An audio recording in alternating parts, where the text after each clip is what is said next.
going on, guys? It's me, Noah, here, and we are now 3 episodes into House of the Dragon from HBO, so I just felt like talking a little bit about the world of Westeros.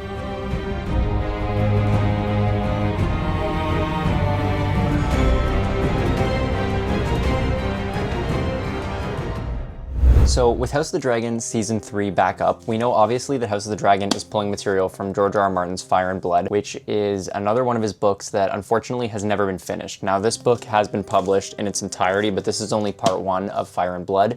We are supposed to be getting another book called Blood and Fire that's supposed to be concluding everything. Now, the weird thing is that House of the Dragon is completed within Fire and Blood, but in the context of Fire and Blood, the book is written from the point of view of the Maesters, making it more like a historical novel. So there is unreliable narrators, and you get a lot of situations where characters don't necessarily have like personalities or dialogue. That is what a lot of Ryan Condal and HBO is doing with House of the Dragon. So naturally, you have a lot of people that love the books that are feeling like the show isn't exactly what they were looking for. This year, I actually made my jump into the world of Game of Thrones, and I fully watched through the original series, and I will say that especially the first 4 seasons, I found myself absolutely obsessed with. Back in January, when HBO dropped A Night of the Seven Kingdoms, I had decided to watch that show with my sister, as I had already seen seasons 1 and 2 of House of the Dragon. But Night of the Seven Kingdoms to me is still my #1 piece of entertainment this whole year over every movie I've seen. So that now brings me back to House of the Dragon. I will say I was a little less excited for season 3 of House of the Dragon because I actually thought, especially having never seen anything Game of Thrones related, I thought season 2 of House of the Dragon was much weaker than season 1.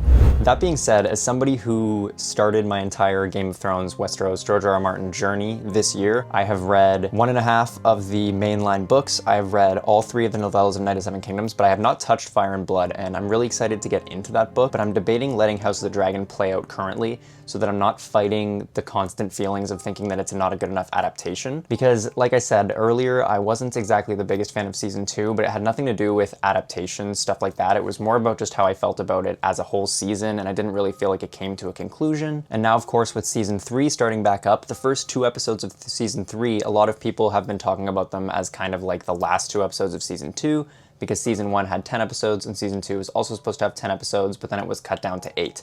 So now naturally, these first 2 episodes of season 3, people are going to view them as kind of like the finale of season 2. To be honest, I'd say that if those 2 episodes had have come out at the end of season 2 would have been looked at in a lot more high regards, similar to season 1. But one thing that I really wanted to talk about was that in season 3, episode 3, the most recent episode of House of the Dragon, I am gonna kind of spoil it a little bit, so if you haven't seen it, maybe avoid this clip for now. One thing that I thought was outstanding with season 3, episode 3 of House of the Dragon is that it feels like the first time in the entire Game of Thrones universe that we have gotten an episode of the show that is a similar vein to the way that George R. R. Martin writes the chapters of the book.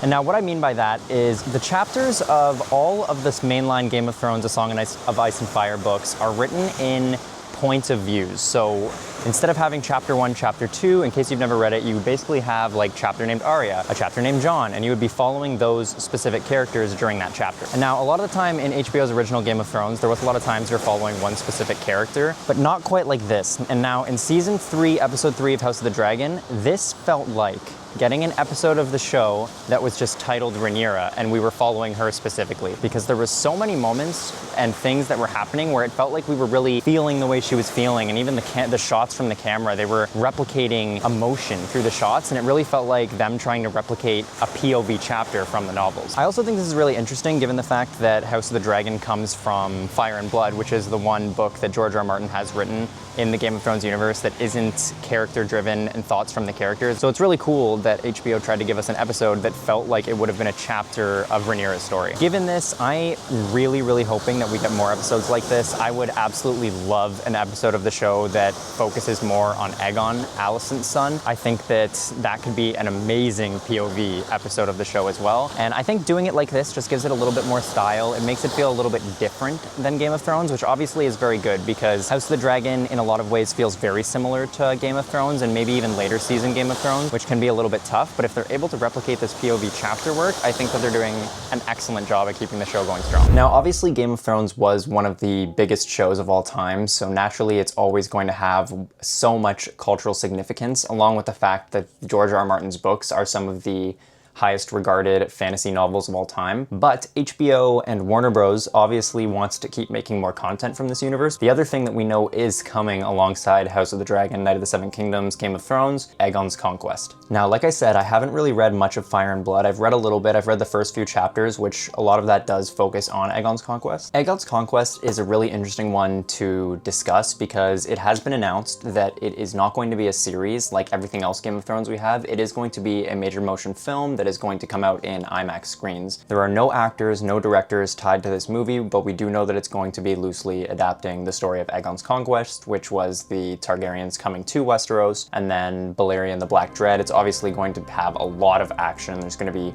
a lot going on with controversial characters and characters that aren't necessarily good people. But that being said, Aegon's Conquest has one person attached to it at the moment that elevates my hype drastically. Now, the person that is currently set to be writing the script for Aegon's Conquest, and of course with Hollywood this totally could change, but at the moment it is Beau Willimon. Now, Beau had written one of my favorite pieces of entertainment that has come out in the 21st century, and he is one of the writers on Andor. Now, if you haven't seen Andor, there are multiple different story arcs within Andor, and typically you have each 3 set of episodes was written by a different writer. In season 1, Beau Willimon had handled the Narkina 5 arc, which was the prison arc of Andor. I will say that across all of Andor, that is my favorite arc of the entire show. It is outstanding. I have never felt more moved by a piece of Star Wars, at least in the 21st century. The fact that he is the person that is attached to writing Aegon's Conquest gives me a lot more hope than if it was just somebody that, say, was working on House of the Dragon or just another random writer in Hollywood. Outside of all of that, I'm really excited about House of the Dragon being back overall. Like I said earlier, I wasn't very excited for season 3 going into it, but after season 3, episode 2 specifically, which I thought was one of the best episodes of the entire show, the show feels ready to go. Episode 3 was also great.